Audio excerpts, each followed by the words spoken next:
All right, folks, this is going to be our algorithmic lecture and discussion on price action model number 7.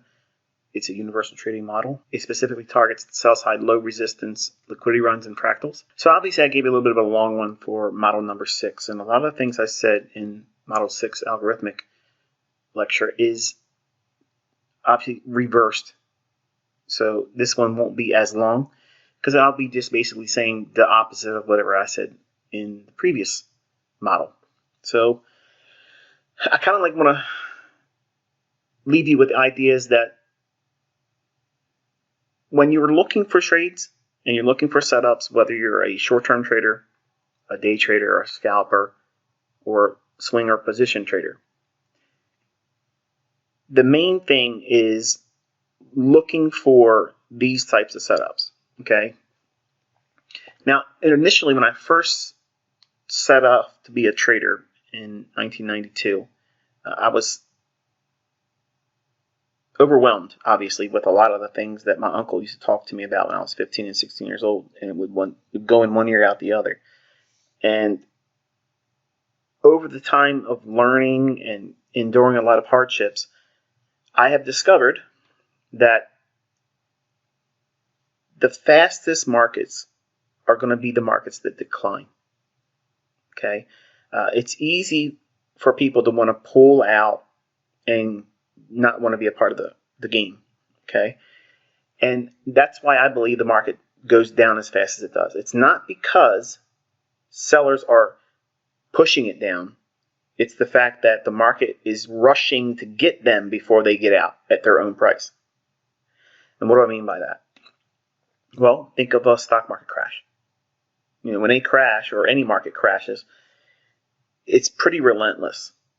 And the relationships of the sell side low resistance liquidity runs versus that of the long side, or buy side low resistance liquidity runs, the sell side generally performs the most aggressive, the most ferocious. They're speedy, they're very quick, they're violent.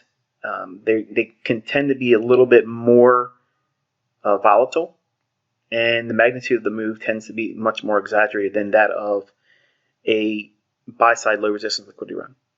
Okay, so what do I mean by that? Let's just say we're looking at a bearish market, and we have anticipated the market running up into a period of resistance of some sort of premium PD array.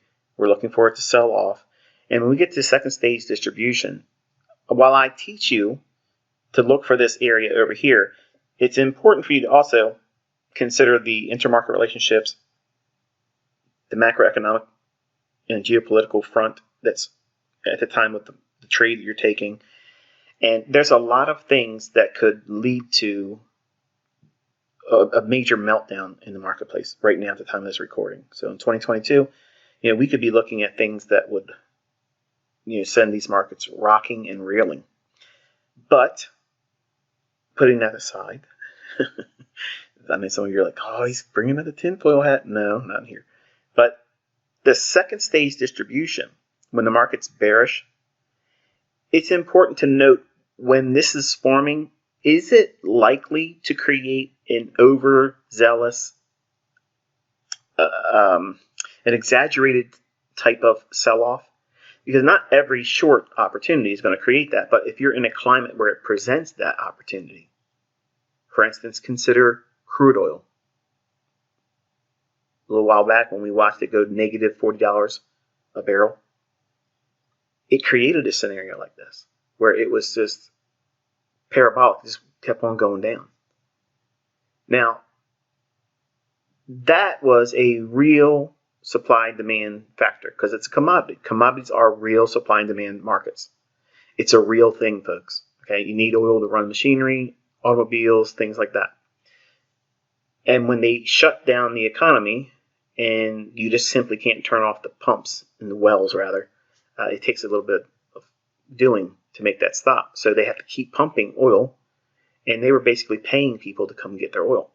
So that move, where it just completely just fell out of bed, just blew out every objective. I think I had like $11 was my target for oil. and it, it just went right on through that and went below zero. And I would have put my entire fortune on it and would never have done something like that, and I would have lost.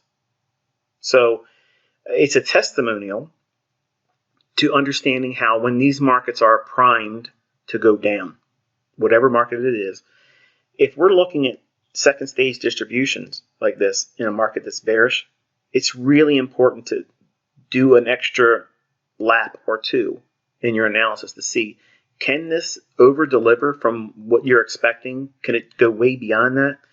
And most of the time it won't. Let's be fair, okay? But it's important to note, and I wanted to draw a contrast between that of what I was giving you for the buy side low resistance liquidity run signatures in the market maker models versus the sell side low resistance liquidity run, because these markets are designed to take from you and whoever else participates. Obviously, the idea is they sell the idea or commodity or currency or market. Okay, they are the seller. They're the sell side of the market. So they're providing the liquidity to buy something.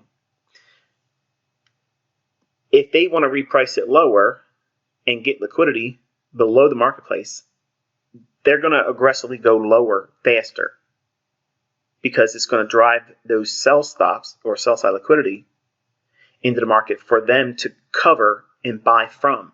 And that's the reason why when these markets are crashing, they create these parabolic, real sudden, where it's almost instantaneous. 1 minute it's at one price and then it's down so much. You hear about it called the flash crash, and they blame it on all the things that would otherwise be accepted because of, people just don't know. But these markets reprice because they want them to be repriced at that level. And you have to be careful and be able to discern when you're looking at these types of setups here, second stage distribution on a sell side low resistance liquidity run. This is those setups that really over deliver and go way beyond even my best objective or targets. So that's different from when we're looking for buy side low resistance liquidity runs, and it's a second stage reaccumulation where you're trying to buy that second little retracing before it blasts off.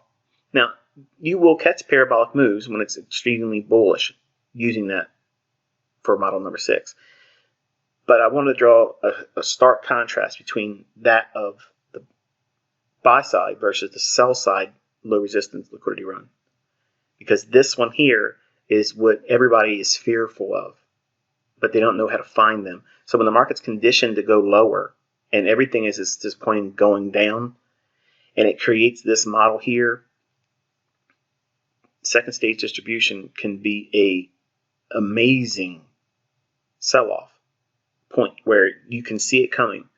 And there's been a few times where I was in markets where I've read them wrong early on in the late 90s. And because of my understanding about this fractal and the understanding of how price is delivered, it kept me from getting caught in limit down moves in the meats, in the grains. Okay, I was looking at markets thinking I was going to try to catch the bottom, and I just was doing it foolishly. I was admittedly taking a gamble, but because I was able to see these types of things here, it prevented me from holding on. And then if I would have held on to it, my account would have been locked limit for a few days. And it's not fun if you have 10, 20 contracts of something that can move a lot. So on the sell side of the curve of a market buy model, this isn't going to be as bearish as the one I just described, where this is more or less, it's going to be parabolic for a short time to get to an objective we're looking for. Versus, let me go back up one slide, where this one's already part of a bearish market move, and we're expecting it to go up to some kind of a premium just to see them send it lower again. So this is just like the last bus stop before you head into Tallahassee. Okay, versus this short, where if you go into second stage distribution here, we're not expecting, or wouldn't expect, where we wouldn't expect a parabolic crash, where we're seeing a controlled demolition to a level where we anticipate seeing a return or a reverse from here to start going higher. So when you're looking at your markets, you want to make sure you're trying to draw a distinction between what type of move are you looking for. Even though you're in second stage distribution or second stage accumulation, whether you're bullish or bearish, you have to make a distinction between what type of move should it be. Is it controlled demolition where it's going down to a level that you anticipate seeing support being found? It moves from that discount to a premium. Or is it likely to fall off a cliff and just completely melt? Those distinctions need to be considered when you're doing your analysis. If you fail to do that, one of two things can happen. Number one, you can miss an amazing opportunity to capture a windfall profit, or you'll fall victim to that and not see it coming. And worst case scenario, be offside and you just get smashed. And in those types of moves, you can see your stop loss doesn't do the best job because it can reprice beyond your stop. In the first traded price, that's where your market order, well, your stop would be triggered, and it becomes a huge amount of slippage from where you hoped that your stop would execute versus where you're actually being filled because the market prices moved way beyond your stop loss. And I know that sounds like it shouldn't be possible, but that's how the market works, folks. I mean, that's the basis of liquidity and repricing. And that's the reason why I teach this way, because I want you to understand that you want to be doing the most work in determining what side of the marketplace is likely to deliver. So that way you're really putting an emphasis on you trying to be in sync with the market versus trying to pick a top or trying to pick a bottom. And at first glance, a neophyte or someone that hasn't been spending any time with me would consider this as someone trying to pick a bottom. And it's not. The assumption is this is already a bullish market. And the market's consolidated, broke down, returned back to consolidation, first stage distribution, second stage distribution. That takes us into a level where we anticipate a measure of support. Then we look for a turn. Okay, so this can be applied to a intraday basis or a market reversal, like say New York reversal profile, or it could be a weekly profile where this is Monday and then Tuesday, Wednesday, Thursday creates the low of the week and then starts to trade higher, and you get a completely reversed weekly range where it completely takes out the high of the week and closes above it, or it doesn't necessarily have to close above it. But this fractal, much like I mentioned in model number 6's lecture, is universal. It can be applied in all time frames, and knowing the distinctions and that characteristic that model 6 doesn't have, whereas model 7 does, because it's focusing on the sell side of the marketplace. You're looking at the relationships of a market maker buy model. That should not present a crash scenario. This is just going to go down to a discount to go higher.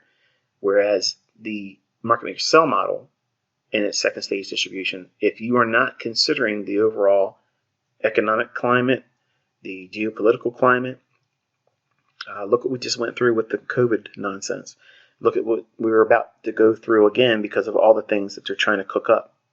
So they're making a scenario for the fall of 2022. That means like late last week of August to September, October, November, in that vicinity. We could see some pretty crazy declines this year. Much more violent than some of us might expect, especially if we do not continue higher up in the stock indices. Like we've had a little bit of a retracement here higher. If it has run out of steam, or if it goes up a little bit more and then peters out and starts to go down, and we're working lower into the month of August, that really sets the stage for, in my opinion, that type of scenario right there, where we are in an area where that can create that second stage distribution that is absolutely bonkers. Like it could create big declines because there's a lot at risk in the U.S. markets because of the midterm elections, all the things that's going on, and food prices. Food prices are going to create situations where that element for a bullish market because commodity prices are going up. The sell models, okay, would create these types of events where it's going down, but it's going to go down to pick up the discount to send those commodity prices higher, like grains and meats and like the energies. I think the energies are going to go ballistic. Like crude oil, honestly, I don't even have a target for crude oil. I just think the moon. Okay, I think they are absolutely going to put the screws to everyone because they had to go through negative $40 a barrel. You think that they're just going to sit back and eat that? No way. That's why we're seeing what we're seeing. So gas prices are going up. Oil prices are going up. Natural gas is going to go up. Everybody's going to have an enormous bill for heating, cooling their homes, and fueling their vehicles. And if you use heating oil, that's probably going to be outrageous too. So in those instances where we have a market maker buy model and we're on the sell side of the curve, we could see models like this in those commodities where it goes down. And even though we have a second stage distribution, it could be a sharp decline, but it's going down to create this longer term bullish scenario, not something like this, where I don't think this is going to be the case for energy prices because they have a lot of money to make. They weren't making money when everything was shut down because of COVID. Nobody could go anywhere. Vacations couldn't be had. Travel was impacted. So I don't think that this is the event that we'll see for energies. I think it is a matter of the opposite. We're looking for it to drop down to pick up a discount to go higher. And it may not even drop down. We might be just seeing parabolic price moves from, summer into, mid-October or something to that effect. Because think about it like this. If you are a company that provides, well, let's say it like this. Say you are a heating oil company and you subscribe to the futures market to keep tabs on when you have to be buying your oil because you have to be a merchant. Okay, you have to buy it when it's cheap and buy it before it gets too expensive. Well, if we're in a climate like we have right now, where energy prices could obviously go parabolic higher, and there's no reason for it to go down, they have a built-in vested interest to make trillions of dollars doing it, then we have to understand that risk. So we're not going to look at this type of event if it's going up to a premium to drop down like this. We wouldn't expect that in the energies. We would expect it to be a controlled demolition where it goes down just to pick up a discount to go higher. But it may not, like I said, it may not even drop. We may just see parallel price rallies. So it's going to be painful for a lot of folks. But hopefully you've learned something in this mentorship that'll help at least mitigate some of that expense that's coming your way. And none of us can avoid it. And if you have the distinctions made beforehand, before you do your trades, if you're in a bearish market like this, that second stage distribution, always be mindful. Go through and think, are we in a situation that could create this as a crashing scenario? Because if it is, you trade it differently. You don't take the bulk of your trade off here. You take a small portion of it and just let it ride. And maybe you can get a windfall victory.